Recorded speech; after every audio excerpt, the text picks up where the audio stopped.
To welcome in Jonathan Tobin, now editor-in-chief of the Jewish News Syndicate.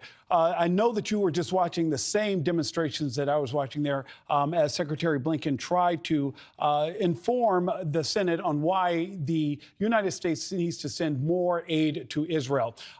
Through the top of the hour, we've seen multiple anti-Israel protesters interrupt this hearing regarding that aid. What is your reaction to what we just watched?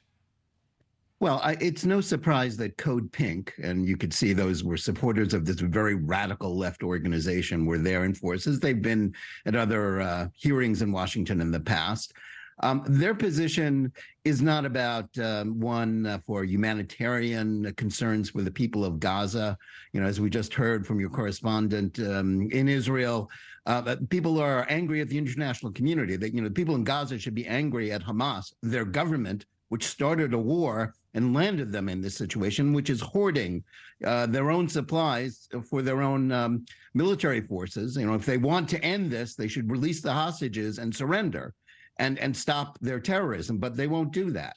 And Jonathan, like what is the disconnect actually there? Supporting Hamas. I mean, that's the problem here. Jonathan, what is the disconnect there? We saw this attack take place by Hamas. Why aren't people understanding the response by Israel? Well, I think groups like Code Pink it's not a question that they don't understand. They support. Ultimately, they think Israel is illegitimate. They think Jews should have, you know, that one Jewish state on the planet is one too many.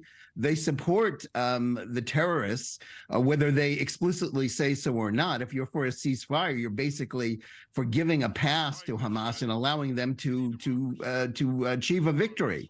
That's what's going on here. It's not, you know, a question of whether do we have enough sympathy for the people of Gaza? We have a lot of sympathy for the people of Gaza, but they've been put in this predicament by Hamas, the Islamist group that has ruled Gaza as an independent Palestinian state in all but name since 2007. They launched a brutal war with a barbaric attack on Israel, killing over 1,400 people, men, women, and children, whole families, thousands wounded, over 200 kidnapped, committing bestial crimes, rape, torture, desecrating corpses. So, you know, the idea that people are basically, you know, standing up and saying, no, you've got to let them alone. You know, they're not taking a stand for the people of Gaza. They're taking a stand for Hamas, and they're not even as some sort of, I would say, foolish liberals who just are appalled by the killing, and they say, well, let's just stop it. You know, those people are sort of Hamas's useful idiots. Group like Code Pink, they're on Team Hamas, whether they admit it or not. You wrote a column in the Jewish News Syndicate, and the headline reads, "They're back, Palestine, because they hate Jews." It's time to stop pretending that those who march to defend Hamas or advocate for Israel's destruction are defending human rights. You say when people say Palestine must be free, they mean the eradication of the state of Israel. Can you explain and break that down for us, Jonathan? Well, it's pretty clear, and that's what Hamas's charter says. That's what its leaders consistently say. They're not for a two-state solution. They're not for changing Israel's borders or adjusting Israel's policies.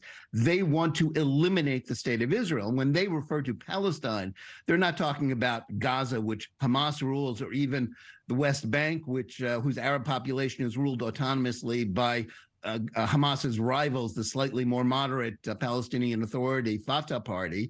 They want to destroy Israel. They want to kill as many Jews as possible. So when you say free Palestine, or these mobs chanting from the river to the sea, Palestine will be free, they don't mean Palestine will be free. They want it to be free of Jews. And, you know, we have to stop pretending that this, sort of free Palestine movement is about the liberation of the Palestinians. The Palestinians do need liberation. They need liberation from Hamas, from this terrorist group that rules them as an Islamist tyranny, which unfortunately they have a lot of support. President Biden is wrong when he says that most Palestinians don't support Hamas. Unfortunately, all too many do.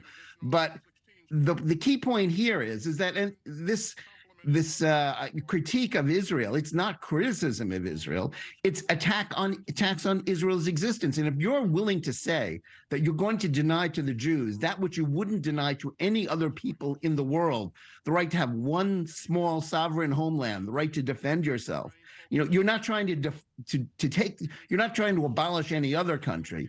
That's anti-Semitism. That's not a criticism of Israel. That's about abolishing Israel. And, we have to just call that by its right name. And to say that that's a respectable opinion about which, reasonable people can agree to disagree. No, I'm sorry. We wouldn't accept that about any other nation. No, you don't have a right to abolish Israel. You don't have a right to just say, I support the genocide of its 7 million Jews because they're in the way. No, that's Jonathan, wrong. Thank you for watching. Go to newsnationnow.com to find NewsNation on your television provider. And don't forget to click the red subscribe button below to get more of NewsNation's fact-driven, unbiased coverage.